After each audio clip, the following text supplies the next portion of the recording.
आहार की हमारे जीवन में इतनी अधिक महत्ता है कि उसके लिए पूरी फूड साइंस बना दी गई।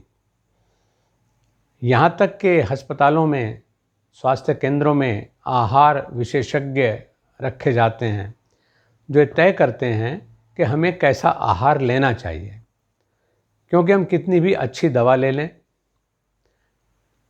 लेकिन आहार अगर हमारा सही नहीं है तो दवाई भी पूरी कारगर नहीं होती है। लेकिन अगर मैं आपसे कहूँ कि आहार वो नहीं है जो आप मुंह से लेते हैं, आहार तो आँख से लेना चाहिए, आहार तो नाक से लेना चाहिए, आहार तो कान से लेना चाहिए, आहार जीभ से लेना चाहिए, यहाँ तक कि आहार त्वचा से भी लेना चाहिए।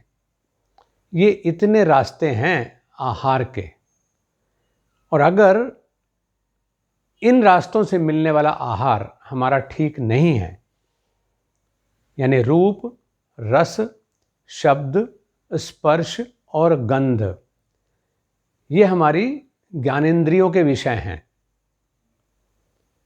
और इन इंद्रियों के माध्यम से जो आहार हमें मिलता है वो सही मायने में हमारे स्वास्थ्य को प्रभावित करते हैं।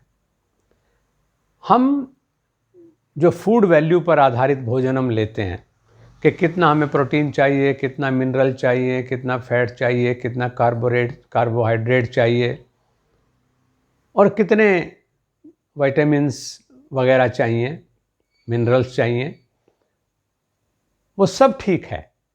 लेकिन वो कितना भी अच्छा हो और इनसे यानी ज्ञानेंद्रियों से जो मिलने वाला आहार है वो अगर सही नहीं है तो इस आहार का हमें पूरा लाभ नहीं मिल सकता।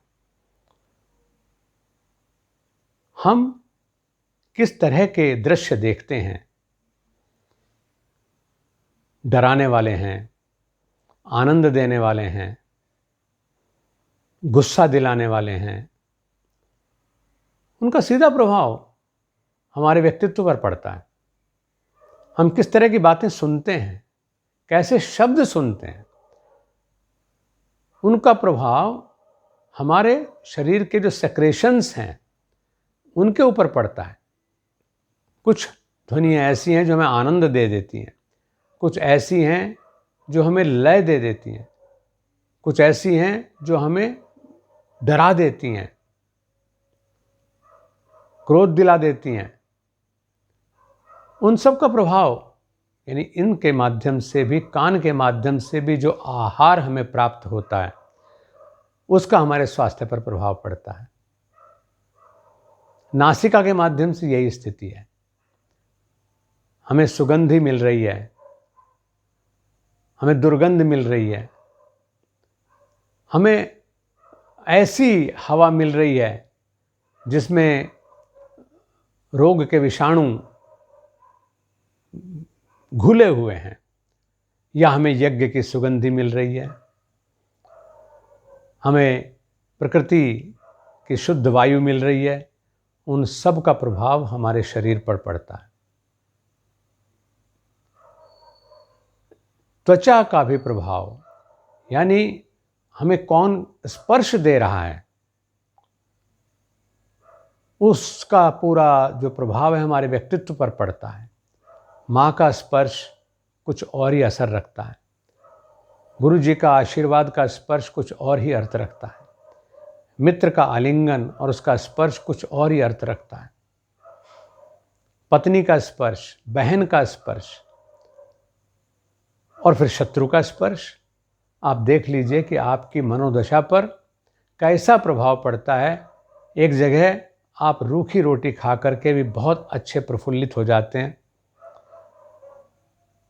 पुष्ट हो जाते हैं, और एक जगह पर आप जो सुदामा लाए थे चावल, उनको छीन करके खा करके कृष्ण पुष्ट हो जाते हैं, और उनका खाना सुदामा को कितना आनंद दे जाता है, सुदामा को कितना समृद्ध कर देता है।